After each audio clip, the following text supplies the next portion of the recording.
This video I'm going to go through the basic definition of three-figure bearing, and instead of going through really simple examples, I thought I'd go through actual past paper questions, IGCSE questions, just to show you how the questions are usually phrased and what they look like. So bearings is a way of measurement, is a way of talking about distances. And bearings are more special because when I give you a bearing, I've already specified which direction I started measuring in and from which starting point to which ending point. So the idea of bearing, and the only tricky thing in bearing is to know the wording. So bearings are usually described from one location to another. So if I want the bearing of A from B, this is the key word here, from B. So I want the bearing of A. So I want the position of A, I want it from the perspective of B. So if this was my A, for example, and this was my, let's switch them around. If this was my A and this was my B, the steps always follow the same. You always look at the from whatever letter. And since I'm looking at the bearing from B, from the perspective of B, I draw a north from B. And then I draw a straight line connecting A to B. And my bearing, which is an angle, is measured from the north of B until the line that connects AB. So this means the angle from the north of B until the line AB. So this is the key one, from the north of B until A. So this, for example, would be 63.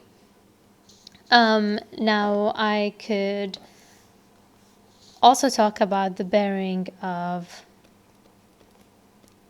B from A.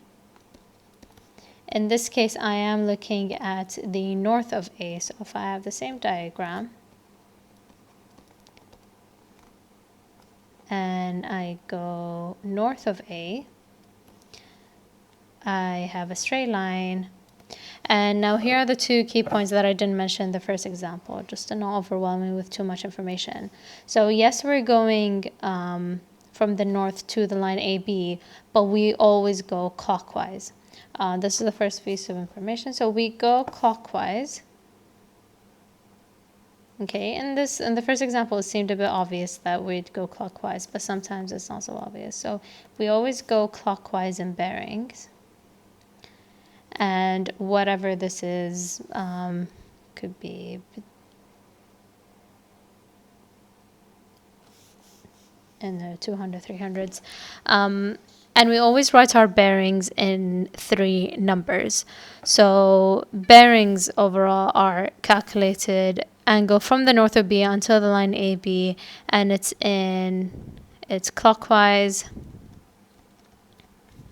and it's 3 figures. So the bearing of A from B in this example, yes, the angle measures 63, but the bearing is 063 degrees. And this is what makes us distinguish bearings from others, the 3-figure bearing. Now, not all books or examples use 3-figure bearings, but for the current IGCSE curriculum, we use a 3-figure bearing. So try to keep it consistent. So 063, we go clockwise, and we start from the north of where we want to begin until the line itself. Now, this is the definition of it, but sometimes we have to use tricks in order to calculate bearings, and you need to learn the angle facts. There are many angle facts you could know, but the most important ones are angles at a point. Angles at a point. add up to 360. This is quite obvious. But the second one, which is quite important, is the interior angles. Angles are supplementary angles, which means that they add up to 180. And interior angles are angles where if you have these two being parallel, these will add up to 180. Okay, or if I have these two have to be parallel. These are going to add up to 180. Now, there are some other angle facts, for example, alternating angles, corresponding angles. You might find those examples useful, those angle facts useful, but these two are the ones we use for bearings. The reason is sometimes if I have a bearing of one angle, it makes it easier to find the bearing of the other angle. So let me draw an example before we go to past paper questions. So if I have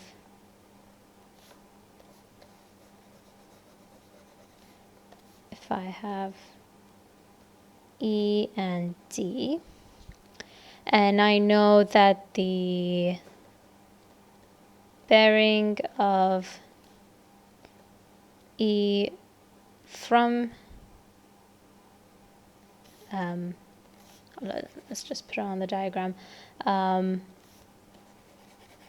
was going to change up the question, but the question itself just has this. So it has the north, and it has this calculated as 49, which is not the bearing. Remember, the bearing has to go clockwise. This is not clockwise. If I want the bearing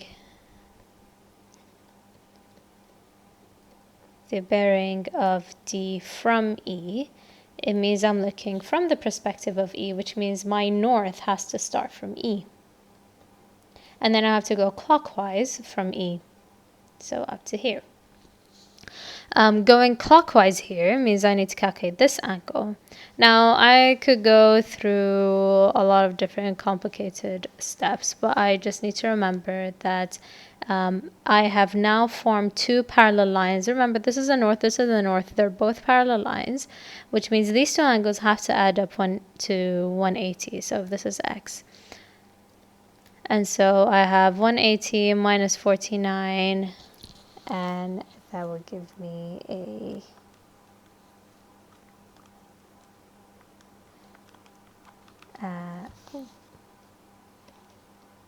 131 degree. It's already in 3 figures, so I don't need to write a 3-figure bearing.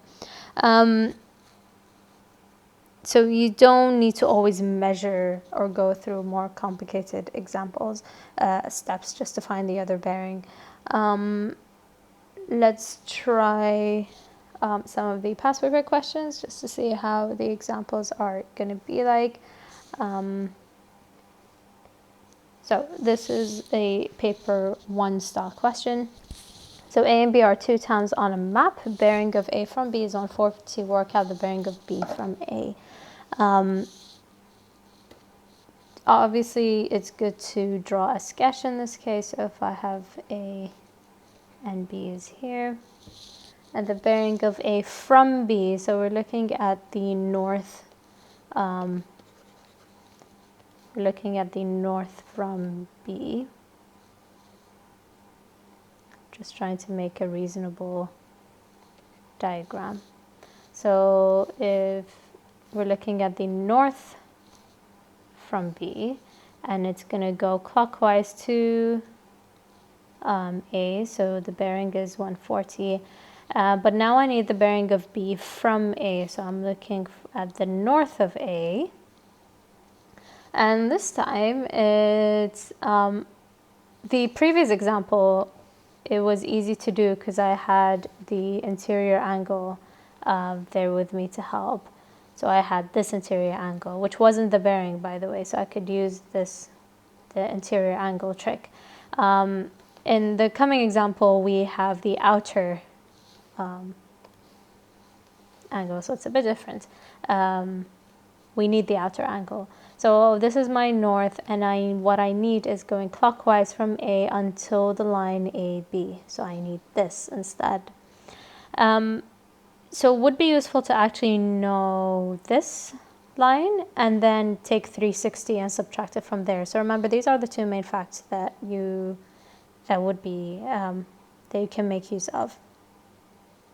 So I know this angle by knowing that this is an interior angle. So if I label this as x, so x would be 180 minus 140, should give me 40. And then I would know that the bearing, let's call it, I'll call it a tiny b, the bearing of b from A will be just 360 minus this 40, which will give me 320. Okay, so that's a way of using tricks and angles just to figure out. And as I said, the two main ones you need to know are interior angles and angles at a point. Again, others might be useful for more complicated diagrams, but from what I've noticed so far, the two main ones are what show up the most. So let's go through a bit of a longer past paper question. I'm not gonna go through every single part of the question, just because it's not the point of this video. I'm gonna go through the bearings questions first. So we have a plane that flies from A to C and then from C to B. And we have measurements around, and we know they've given us a bearing, but they haven't put it on the diagram. We know that ACB is 40 degrees, and we know the bearing of C from A is 135. So let's go from A, and the bearing of C, so it goes clockwise until the line AC. So this is 135. Okay, and then we want the bearing of B from C. So we want to go from C and onto the line BC, and we're going clockwise. So we want this. Now, would be useful to draw a separate diagram on the side for this, just to separate from all the numbers. But if I want to know this, it would be lovely to do 360 minus this blue line. Well, I only know 40. I don't know this angle. But if I take, this is my C, this is my A, this is 135. These are my norths. This is the 40 here. And I don't know this. Let's do another color. I don't know this part.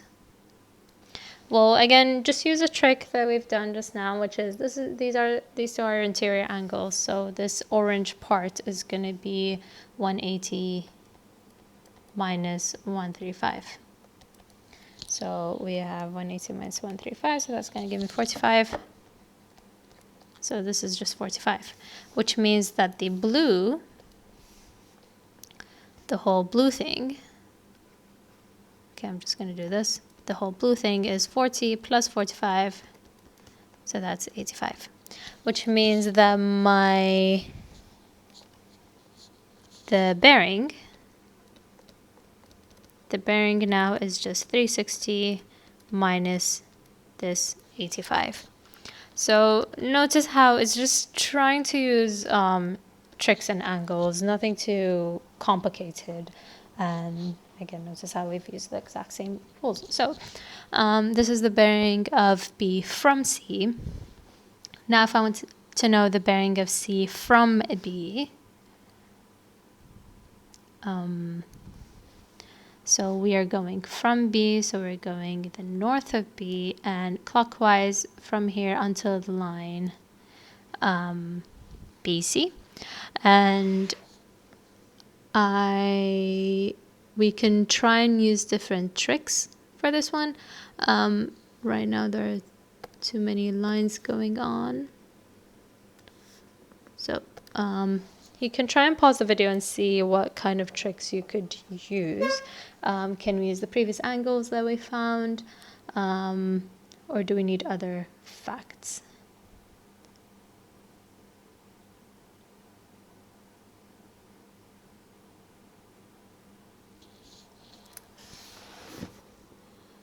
So we can use one of the facts, which is the interior angle fact. And if I just take out this diagram, I have B, I have the C. So this is my 720, and this is the angle that I need. If I know this angle, we've already found it as 85. We've already found this whole thing as 85. It means I could use the interior angles fact, so it's just 180 minus 85, and that would give me 95 degrees. Now I was kind of trying to think of different methods to do this. One of them, well, we could have used the 275 as well, and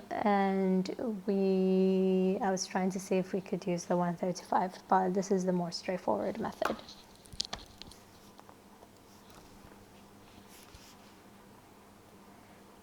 Going through just the rest of the question, calculate AB as the line and then calculate angle ABC. Calculate AB would mean that you need to use the cosine rule because you have the sandwiching situation. So that's how it calculates AB, and then it was calculate the angle ABC. And ABC would mean that you have the three lengths, so you could use the sine rule or cosine rule to find this angle, so either would work. I'm not going to go through that. Again, I'm just going to solve the first parts of this question. The rest involves you just going through the geometry behind these, so using sine and cosine rule. We have all this information, and it's all written there, so I'm not going to go through the details. But for part I, it says find the bearing of A from B. So I need the bearing of A, but I need to start it from B. So I need this whole thing going clockwise. But what I actually need is 280 plus this, use a different color, plus this tiny orange part. So we need this whole thing. But we're missing the orange bit. Or let's call it the pink bit. So the way we could find it, it's a 2-mark question, so it shouldn't be that complicated. We're missing that pink bit, but now that I'm looking at the diagram, if I have 110, I could also say, well, what if I take 360 minus this part? That would be more straightforward. And if you notice, you have the A, B, this is 110, and this will be just the interior angle, so we have 180 minus the 110 bearing, so that's 70. And the orange part is actually this whole thing, because that's the bearing of A from B, and that will be just 360 minus the 70, which will give us 290. So again, we're still using the same two facts, 70, and then we have 360 minus that 70. We're still using the two facts, and it just makes it easier. Just take out the diagrams, look at the numbers that you have, try to look at those interiors, those 360. My first instinct was to find this tiny angle, and then I thought, well, it's a 2-mark question, it doesn't make sense. Let me look at what else do I have. Yes, I have an interior angle that would be useful.